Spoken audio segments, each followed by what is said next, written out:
তরুণ প্রজন্ম চায় যারা কোনো আধিপত্যবাদে বিশ্বাস করে না, যাদের কাছে শুধু একটাই মূলনীতি থাকবে, আমার জন্য আমার দেশ ইম্পর্ট্যান্ট, আমার কাছে আমার দেশটাই আগে। প্রত্যাশা করব যে বাংলাদেশটাকে তারা দুর্নীতিমুক্ত করতে পারে এবং এমন একটা শিক্ষা ব্যবস্থা। আমাদের মন মতো একজন প্রার্থী নির্বাচিত হবে, তারা যাতে দেশের হয়ে এবং দেশপন্থী হয়ে কাজ করে। যে দলে আসুক, তবে সেই রাজনীতি যাতে কম্পিটিশনের হয়, মারামারি বা হানাহানির পর্যায়ে না যায়। হয়তো দেখা যাবে যে ভোট কেন্দ্রে গেলাম, আমার ভোটটা আমি দিতে পারলাম না, তো অন্য কেউ দিয়ে দিছে। তো এরকম কোনো কিছু আমরা আসলে প্রত্যাশা করি না। আমরা চাই যে সুষ্ঠু নির্বাচনের মাধ্যমে দেশের প্রতিনিধি নির্বাচন হোক।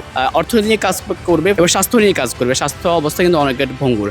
তারপর আমাদের দেশের কেমন একটা পর্যায়ে যাবে, যেটা আমরা বিশ্ব যে মোড়লরা আছে তাদের সাথে যা মাথা উঁচু করে কথা বলতে পারি।